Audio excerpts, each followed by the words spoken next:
You are listening to 2Blue and OSU, the ultimate sports podcast for your entertainment. The Cleveland Cavaliers are choking away the Eastern Conference Finals, and it is glorious. Glorious. Welcome back, everybody, to 2Blue and OSU, the ultimate sports podcast for your entertainment. I'm your host, Zach, here with the sad and somber Morgan Garber. What's up, Morgan? Hey, I am currently in the midst of getting together a search party to go find Kevin Love, because he seems to have disappeared. So, he's gone. Anybody who wants to join a search party, let me know. The pressure's getting to him. We also have our own Barry Melrose, Ryan Bogowski. Ryan, what's up, man? Not much, man. Been a busy last few days, so I'm ready to get this show. We're recording this episode on Tuesday because Ryan is a slacker and decided to go on leave and vacation to Ohio and then drive. Who drives these days? I don't get it. I had to drive with a dog for 16 hours. It was awful. It's called an airplane, dude. It wasn't even my dog. Modern travel. It's an amazing thing. We got NHL conference final previews. You just took a drive not that long ago. What are you talking about? To Michigan. I mean, it's like a hop and a skip away. Oh, is it? No, it's like 10 hours. He forgot the jump part. I should have flown after that drive. It was bad. Anyway, we got NHL conference final reviews, and the NBA conference final reviews coming up. But first, there's a lawsuit coming out of the NHL, and Ryan is here to tell us more about that. Yeah, so it's a concussion lawsuit, and one of the main guys involved in it is former NHL player Bernie Nichols. This lawsuit was originally filed in Minnesota in 2014, but it was kind of just pushed to the side. Nobody really worried about it before now. Now there's a lot more former players getting involved with it, but Bernie Nichols is one of the most involved, and he's the only one really giving his opinion on what he thinks should happen and everything else. So according to him, he's not doing this for him. He's doing this for the guys that played way before him that are having, brain damage, dementia caused by concussions, and CTE. People like Gordie Howe, who we see on TV, and he is old, but you can definitely tell that the game has caught up with him, and his health has been in some pretty bad shape lately. But yeah, it's being head up by a judge named Susan Nelson, and she's the one that's allowed this to go on. The NHL tried to dismiss it, and she said no because she wants to hear what everybody has to say, what their medical conditions are, wants to see tests and results and exactly what's going on and what doctors and stuff are looking at what are possible procedures for these former players. She said based on what evidence does come up that it could be dismissed in a later date, but as of right now it's going on, and this is pretty similar to the lawsuit that was brought up against the NFL for a similar situation, and that resulted in an estimated $1 billion settlement. So it'll definitely be interesting to see how this pans out. These players definitely deserve all the medical help they can get after what they put themselves through, especially in the old days when there wasn't as much protective gear as there is now. Goalies weren't wearing anything but a piece of leather on their face, and players weren't wearing helmets, and it'll be interesting to see how it plays out.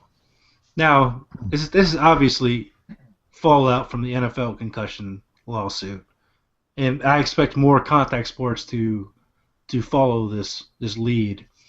But let's take a minute and be honest with ourselves. I know concussions, we're learning more about them every day. You used to call it getting your bell rung, so we know more now than we did. But looking back, who could have thought that running full speed into another grown man who's also going full speed on ice, not just a field, but ice, wouldn't cause some kind of long-term problems for your health? I can't sit here and imagine that these players didn't know what they were doing was bad for their bodies or for their heads.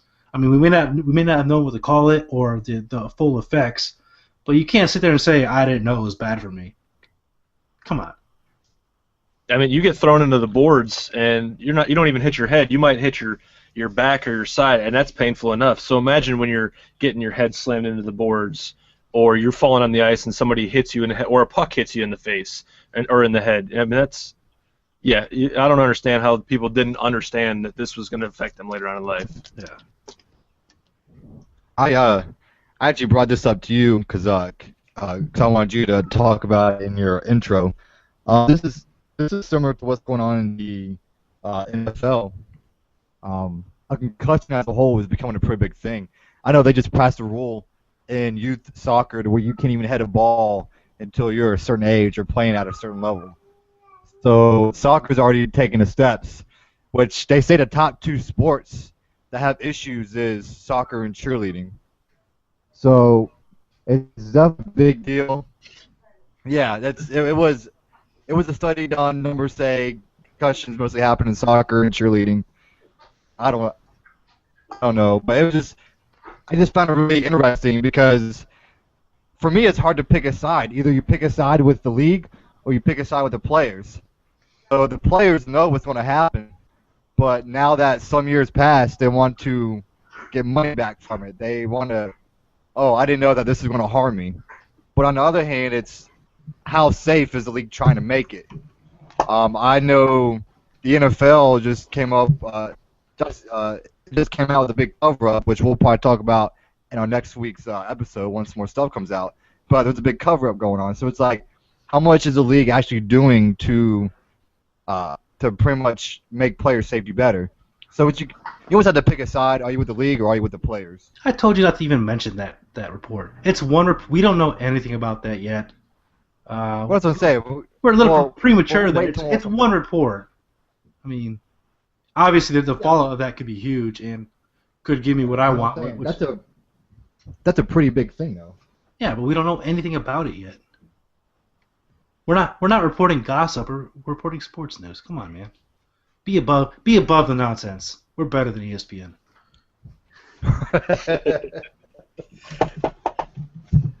I mean, I got to side with the players a little bit on this one because, back in, the 70s, 80s, nobody knew anything about concussions or what the side effects were going to be later on down the road.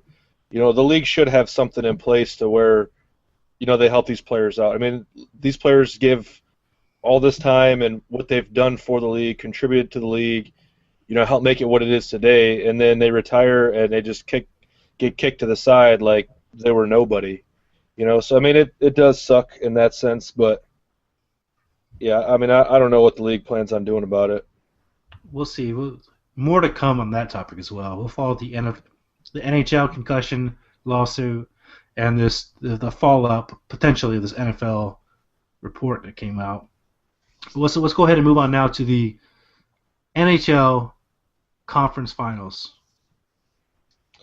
So a lot's happening in the NHL conference finals as of right now. So we'll start with San Jose and St. Louis. We all know St. Louis won Game 1 and then came back and didn't show up at all for 2 and 3. They were shut out completely. Game 2, 4-0. Game 3, 3-0. Game 4, they came out and just completely dominated. They scored 6 goals and won the game 6-3. They had a different goalie. Jake Allen played in place of Elliott. I think he was just waiting for that Ken Hitchcock was just waiting for that opportunity to be able to put Jake Allen back in. He just needed that one thing to give him that peace of mind to push him over the edge, because Elliott was playing great hockey all the way up until the conference finals. Then I don't know if it was just too big of a stage for him or what happened, but he just couldn't handle anything. St. Louis went 150 minutes or 56 minutes and 59 seconds without scoring a goal on San Jose. Then Jake Allen came in and 6-3 in Game 4, and then San Jose came back and won Game 5 6-3 as well. So San Jose is up in the series 3-2 right now. It's definitely looking like it's going to be a tough one going back to St. Louis when you're down in this series, or excuse me, to San Jose when you're down in the series. But I think St. Louis will pull off another win to force this one to Game 7. I could see that happening. Game 6 is tomorrow night on Wednesday at 8 p.m. Or excuse me, 9 Eastern. But I don't know, man. The way St. Louis played in the finals, I can see this ending tomorrow night, to be completely honest with you. I think San Jose has been here before, too. And I think they're on a mission to win it all this year. And with the way the Eastern Conference is going, they very well might. I'm taking San Jose tomorrow night to close the series. I think the biggest takeaway from this series up to this point is, aside from Game 1, this has been nothing but blowouts. I mean, a 4-0, 3-0, 6-3, and 6-3. So, I mean, Game 1 was close. The rest have been blowouts. So that's definitely not what I would expect in this series. And plus, I think we all picked the Blues to win this one, like, before it started. So, for them to be down 3-2, it's kind of surprising. I think St. Louis will get the game tomorrow, and then push this thing to 7 games. Well, even if St. Louis can get the win tomorrow, San Jose hasn't lost back-to-back games since they played Nashville at the beginning of the playoffs, and then they still won that series. And then it wasn't really much. I mean, if you look at stats going back to 2012, St. Louis's first Game 5 win in the series was last series in the round 2. That's the first Game 5 they've won since 2012. So it really wasn't looking in their favor yesterday, if you look at it according to the stats. But, yeah, I think they're going to be able to pull it off and force a Game 7, and that one's really a toss-up. I don't even know who could win that one. I mean, this has been, like you said, a blowout except for Game 1. So it's not the series we all thought it was going to be. And Backus and Fabry are going to play tomorrow for St. Louis. They're going to play through their injuries tomorrow, apparently, is what I'm reading right now. At this point, you don't really have a choice. Yeah. Because it's win or go home. So, I mean, if you win, you're good. But if you lose, you might as well have played and just been able to rest the rest of the summer. So, yeah, I mean, at this point, you don't really have much of a choice but to play. So you guys got St. Louis taking to Game 7. I'm calling San Jose to close it out tomorrow night. It should be an interesting one and definitely worth watching. These Game 6 and Game 7s in NHL playoffs are incredibly intense, and I'll be tuning in tomorrow night for that one. What do we got going on the Eastern Conference Finals? A little shocker there, too. It is. Tampa Bay is leading this series right now 3-1. We all know they came in Game 1 and just made their presence known. They won 3-1 in that game. Then they lost 2 in a row. They lost in overtime in Game 2, and then they lost 4-2 in Game 3.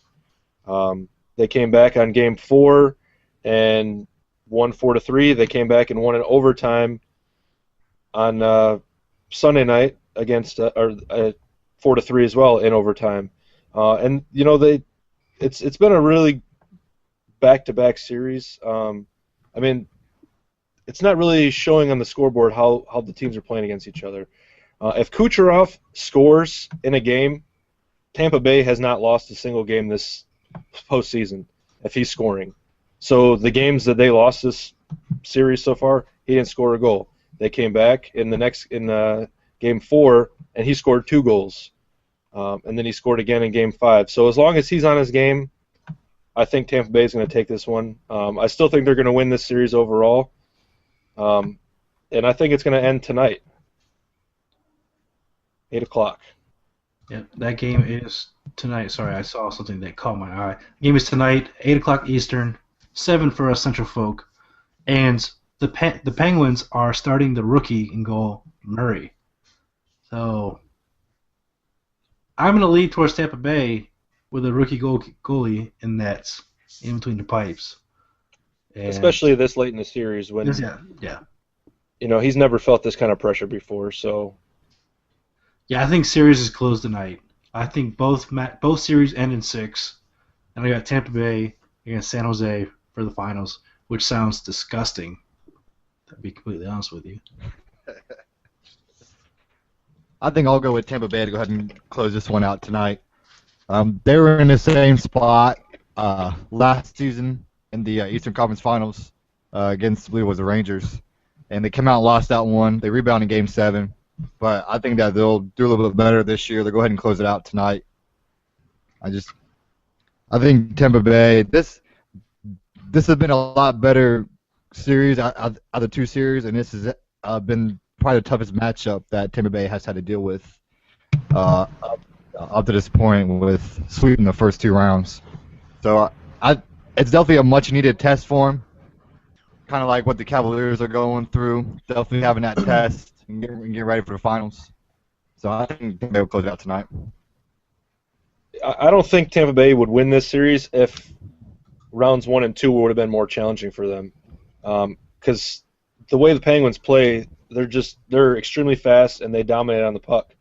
So if Tampa Bay would have had as tough of a rounds 1 and 2 as the Penguins did coming in here, I don't think this would have been much of a series at all. No.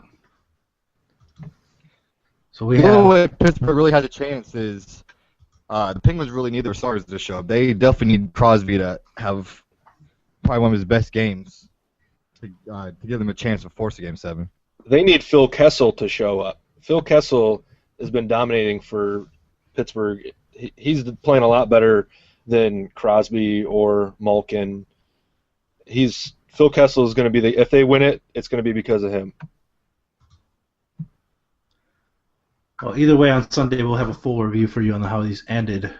Again, Game 6 tonight, Pittsburgh Tampa Bay. Game 6 for San Jose, St. Louis tomorrow night, and both series should be closed out by Sunday night. And we'll get ready for the Stanley Cup preview then. Let's shift our focus now to the NBA Conference Finals, where Cleveland is now tied 2-2 with Toronto, and another surprise. Can we even call it a surprise? The Thunder are up 2-1 in their series. Their Game 4 is tonight at 9 o'clock Eastern against Golden State. Morgan, what have you thought so far, man? Starting with OKC and Golden State, this is definitely this is the odd series because Game 1 was a close one. It was 1-8 and 1-2. Then Game 2 was a blowout, 118-91, and then Game 3, OKC just blew the doors off Golden State. They won that one 133-105. So it's definitely an odd series because you would not expect two blowout games, especially from either side. Durant and Westbrook are having a great series. Again, Kanter and Adams are stepping up big. I'm still going to stick with my OKC just because I'll take number 2 and 3 best players and give you the number 1 best player. Golden State obviously was down 2-1 to Memphis last year. Down 2-1 to Cleveland in the finals, came back. But I think this has a different feel to it. This is definitely one of the tougher matchups for them that they had to face probably in 2 years now. So definitely a tough matchup for them. This one, if I had to guess, probably at least go to Game 6, if not a Game 7. But Golden State needs definitely win tonight, because if not, they're going to be hurting. If they don't win tonight, it's series over for sure. Oh, you're not coming back from down 3-1. There's no way. Durant and Westbrook can play one game well and win the series. Yeah. This Golden State needs to play with a sense of urgency tonight. They're kind of, the way they've been talking to the media, they're like, oh, well, we've been here before. Okay, but you were down 2-1 to a Memphis team that you were supposed to beat. You were down 2-1 to a Cleveland team that had LeBron James, and that was really it. But this year you're down 2-1 to Westbrook and Durant, and their bigs are playing well. So this isn't just any normal 2-1, being out 2-1. This is probably your toughest matchup that you might face, especially the way Cleveland's playing. You might face in this run period. So they definitely got to come out with a sense of urgency tonight. I think they will. Curry won't let that happen, but can you? Let me ask you this. Let's say OKC takes the series.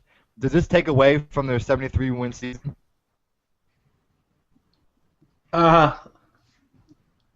No, because they still had our attention for an entire season. We knew the West was going to be tough. San Antonio and OKC are no pushovers. It's not the East. If they did this in the Eastern Conference, I would say yes. But with the Western Conference, with the way it is, with San Antonio won 65 games. They're no pushover, and OKC beat them. So OKC is obviously a good team with Durant and Westbrook. So no, I think in a 7-game series, no, it doesn't take away from me at all. Okay, well, let's say it doesn't go to Game 7. Let's say they get beat 4-1. Does that change your mind instead of a 4-3? No, they could lose this series in 5 straight, and their regular season success was still what it is, the greatest season we've ever seen. Yeah, and it doesn't take away from what I mean. It's disappointing because of what they did, in the regular season, but it doesn't take it away. I mean, still nobody's ever done that. No. So, and if they were able to finish it off and win the championship, that would just make it much more better. Yeah. That doesn't even make sense. Much more better. But you know what I'm saying? Like if they lose, they lose. It doesn't take away from what they've already accomplished. Before the playoffs even began, we all picked San Antonio anyways. So it wouldn't be a shock to us for them not to be in the finals. Exactly. And we're talking about Westbrook. I mean, we call it a surprise that they're down 2-1. But how much of a surprise to be down 2-1 to Durant and Westbrook? A team with Durant and Westbrook. It's not really a shock. This is a good team they're playing against. Well, I don't know who I think will win this series, but I think OKC might take it. I think you guys picked Golden State, and I was odd one with OKC. But let me ask you this, and Zach, I think I already know what your answer is going to be. If they do fall to OKC, and then the comparison will be, the Bulls team and this Warriors team, do you still give the edge to this Warriors team because they had a better regular season, though they didn't come away with the championship? I would honestly have to go back and look and see who Chicago played in those playoffs. We're talking about a Western Conference that might be one of the toughest conferences in the history of the NBA, with 3 really great teams. Regular season, I'm still saying they're obviously better, but overall, that Chicago team was pretty damn good. It's hard to make comparisons like that anyway because the different game time. is so much different now than it was back then.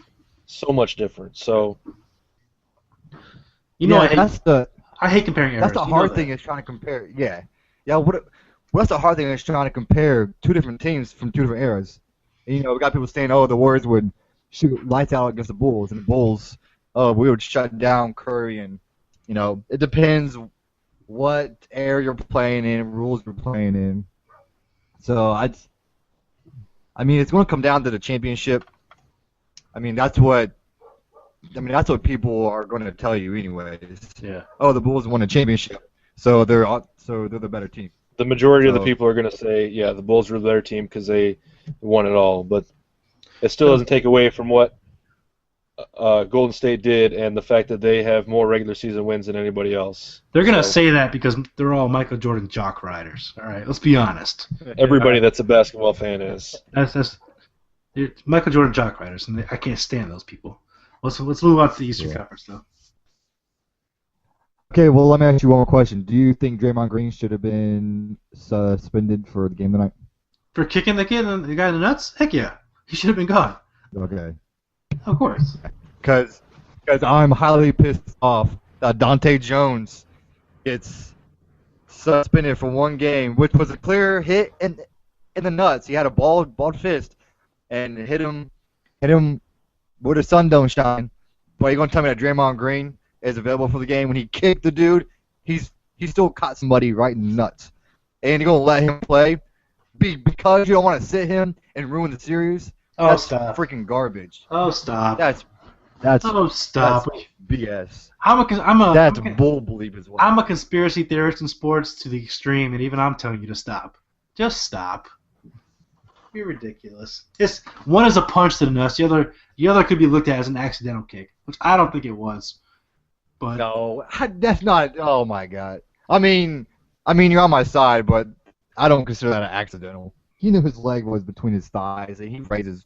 That was. I agree with you, but you could garbage. construe it to say I accidentally did it. While your boy balled up his fist and went for those nuts. He did. He wanted to cop a feel. He did.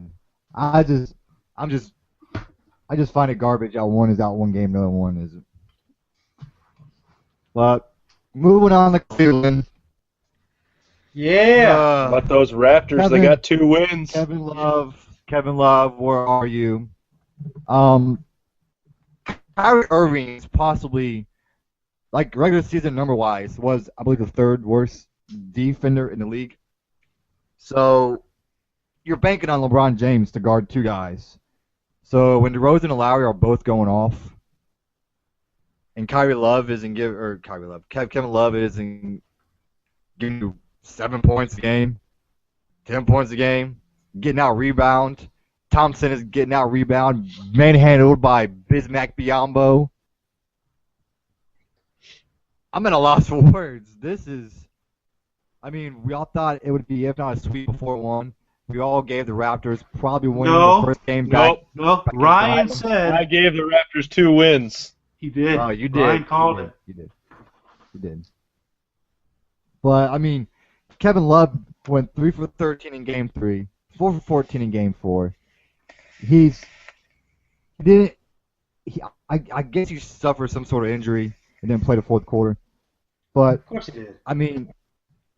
You're riding a coattail of LeBron James. Now, Kyrie Irving is of course giving you his 20 points and 9-10 assists.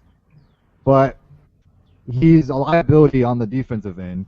So you're pretty much banking on one guy. The threes aren't falling anymore. So they were so 3-heavy that they're not just falling now. Kyrie Irving is missing wide open freaking layups that he would make 99 times out of 100, and he missed all of those in Game 3. It was just it's piss poor. You're gonna mess around and go back home and lose that one. Go back to Toronto and lose, and go home losing 4-2. And which would be one of the biggest upsets that we can remember, because everybody pinned in Cleveland to win this. So if they don't get their head out of their asses and realize that this is no pushover, they had almost the same record in the regular season. Toronto actually beat us during the regular season, and they also beat OKC and Golden State.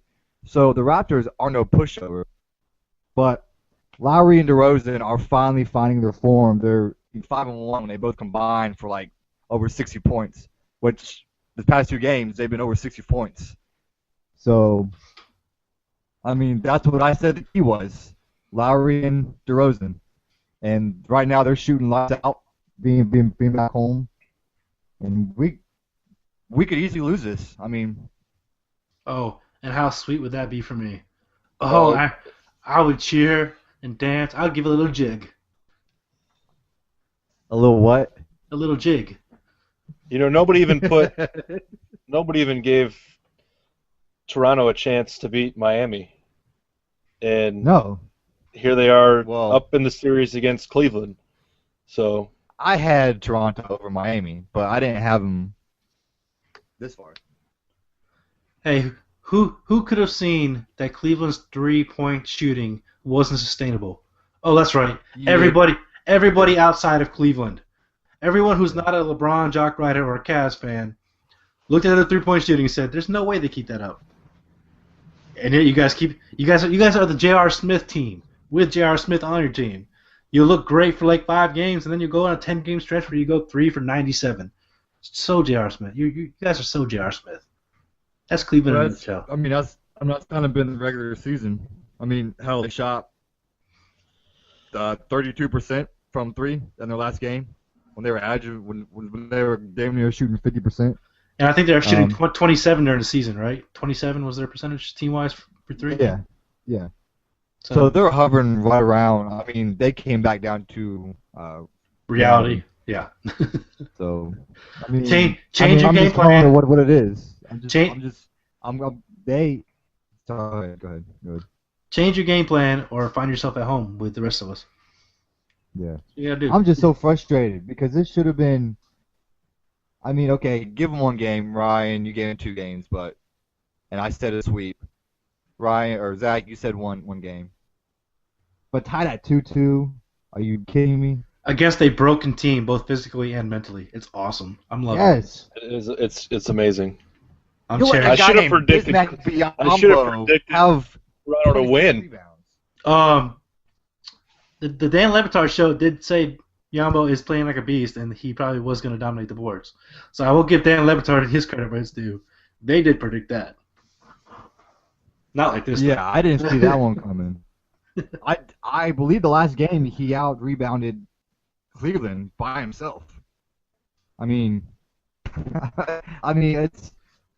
I cleared into this. Stephen A. Smith didn't even see. He had to come out and give an apology to everybody in Canada for. Well, Stephen A. Smith should apologize to the world after every episode. Yeah. Well, that's not. I mean, I'm at a loss for words. We have Kyrie Irving, Kevin Love, and LeBron James, and you're tied 2-2 with the Toronto Raptors. This one might go Can't to. rely on 2 guys. So we have game 5 of that matchup tomorrow night at 8:30 Eastern. We have game 4 of the Warriors Thunders tonight at 9. Both these ones could go to 7. How great would that be? I would love it. I'd literally sit here Sunday being like, hey, have the Cavs pulled it out yet? No? It's sad. So that's our show for this week. We had no picking this week. I have to update our standings.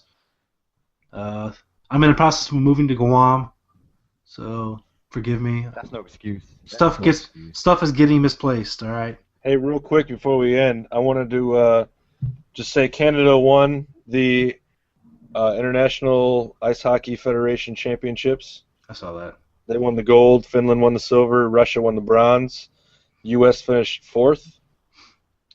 So just wanted to. When is the World Cup? It's September, right? September, yep. Yeah. I did have one Who more. actually plays in those games? Are those like NHL players? Or are those just There's NHL players that play, and then there's also people that play on the club teams over in those countries that play as well. Yeah. I did have one more note when we were talking about concussions earlier. Dave Mira, who we talked about, I believe, in episode 1 during his suicide. Doctors are now coming out with reports that he had CTE. So another sport that might be looking at concussion protocols is now BMX. Add that to the list. How do you control it in BMX, though? That's a good question. I mean, I don't know. you land or you don't. I mean, that's.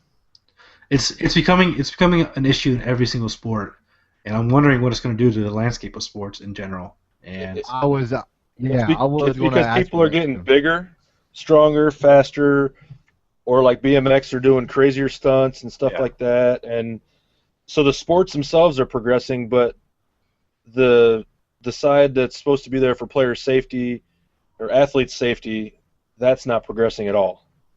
So it's gonna if it doesn't start changing, it could hinder sports across the board. we'll be doing BMX And then we're gonna lose competitive cheerleading, and we don't need that. So How will our podcast survive without competitive cheerleading? Dude, that was our best episode to date. we'd have to get rid of Morgan if competitive cheerleading was gone, because that's what he's good for.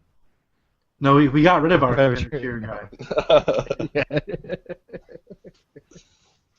Shit. All right, so that's our episode for episode 20.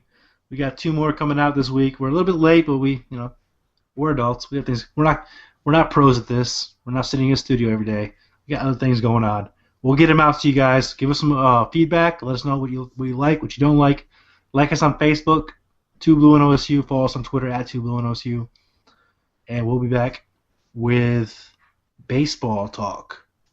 Have a great week. You have been listening to 2Blue and OSU. Check them out every Monday.